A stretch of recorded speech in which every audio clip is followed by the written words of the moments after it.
Hello folks, Dead Set here, and today we are going to be talking about UV mapping using Lightwave 3D and the endomorph method. So without further ado, let's get right into it. What I have here is a head model. I usually do full body models with this, but this model already has some morphs on it, so I'm going to show you what those morphs are. So I have a few phonemes here, as you can see.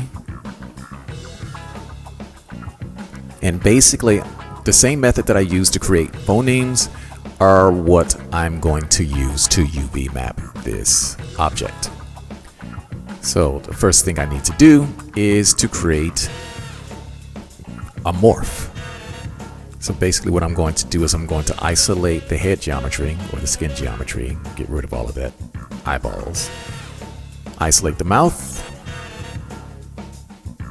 put it in another layer, and isolate the front or the face, put it in another layer, and then use the modeling tools to create my UV maps. And basically what I'm doing here is I'm creating parts, and this is for export to ZBrush, so that the parts will already be isolated once I get into ZBrush.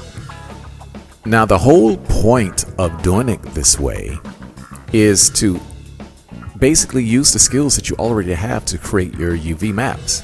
If you know how to model, then disassembling the model or morphing the model or basically creating your UV maps, it just takes the same skill set.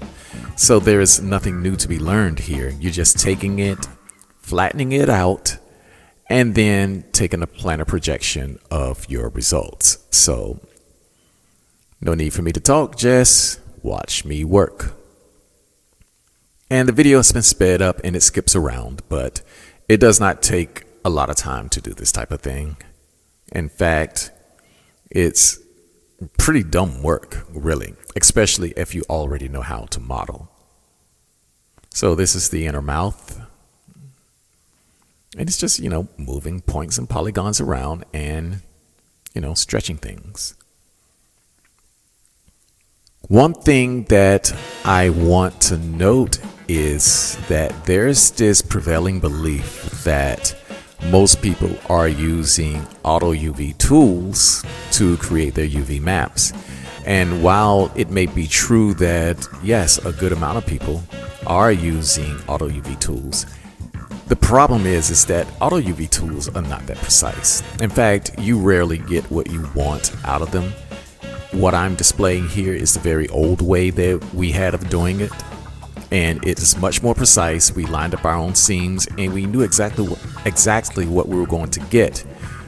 And also back in those days, we're talking about the early 2000s, back to the 90s, we weren't doing that much painting onto 3D objects. So having your islands sort of resemble what the outcome was for the person who was painting the textures, that was a bonus.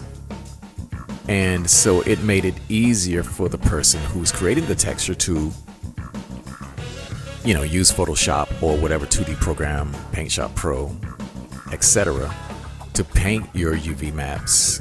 And of course, not just your texture maps, your gradient maps. Some guys were even doing normal maps, which was interesting, but normal maps came much later. But they knew how to work with those reds and blues and yellows. So, RGB, reds, blues, and greens. So texture mappers or texture painters, put it that way, they've always amazed me with their skill set, because they got amazing results with, objects that were obviously distorted. And they were also able to do this while working with seams. So anyway, as you can see, I am pushing apart the middle of the part of the face. I've already settled the ears. Now I am working on the eye sockets. And the whole thing, and the thing that I'm trying to do here is to basically make sure that there's no overlap. So that way when I paint on to the model, I won't get any of the wonkiness that comes with overlapping polygons.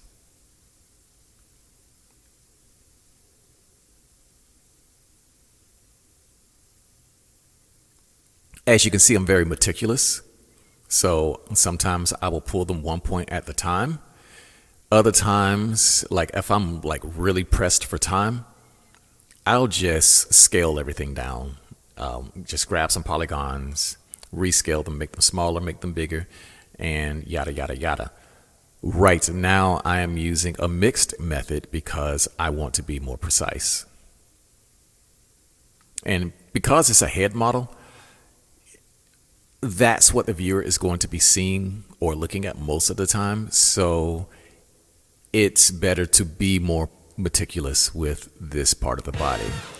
When it comes to the extremities, you don't have to be as meticulous unless you're doing some adult work. So in such a case, you probably want to be much more meticulous with the genital area, since that's going to be largely the focus.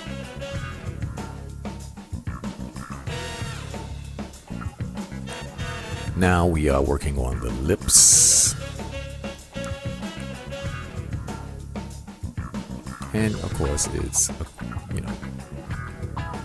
going to be flat again.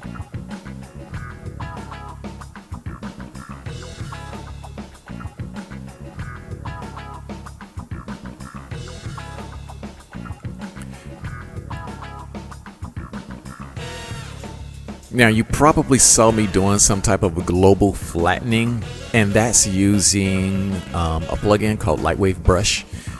And I use that to basically flatten everything out to organize the polygons. Now, right here, I'm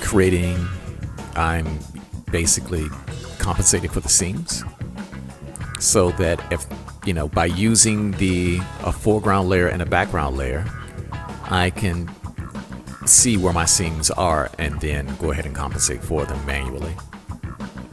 And then again, I will go ahead and use that lightweight smooth brush to smooth everything out, and voila, that's what you get. And so there's the projection, which is a morph.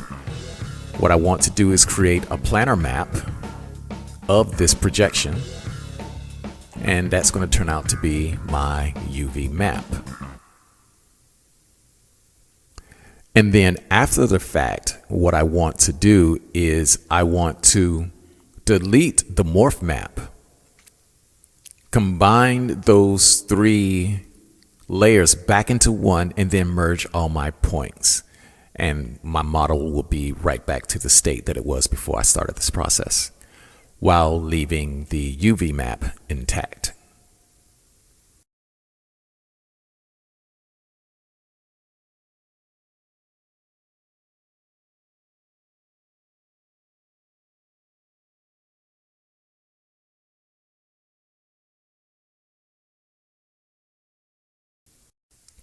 Now I'm going to show you this method on a full body character.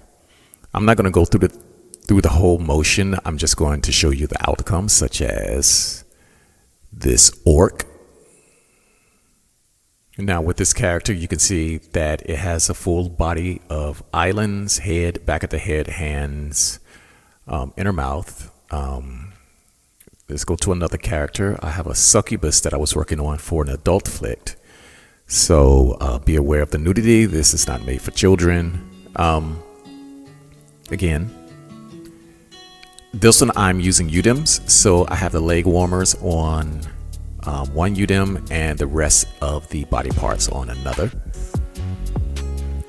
And so you can also, again, you can use this for multiple UDIMs.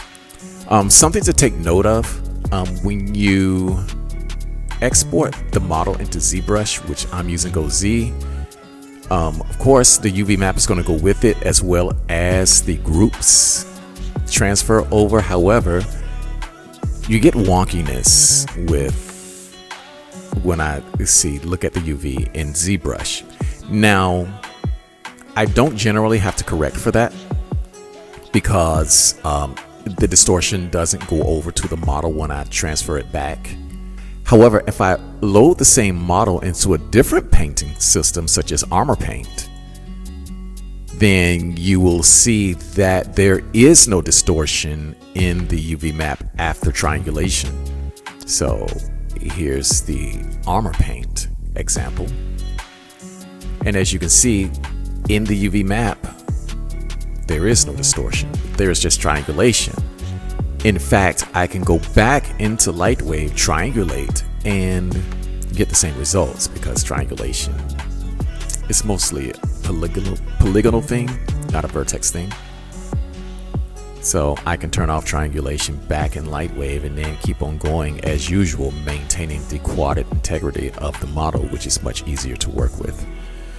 Anyway, that concludes this example of UV mapping.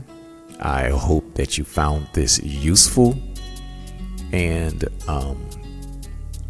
it is also, I also wanted to dispel this idea that most of us are using auto mappers, and I don't think that's very true, because I'm an old-fashioned guy. So the old tried and true way of doing it is what works best for me, and it gets the best result, as well as it is easier for somebody such as a texture painter to come in and use whatever program that he wants to get a good result.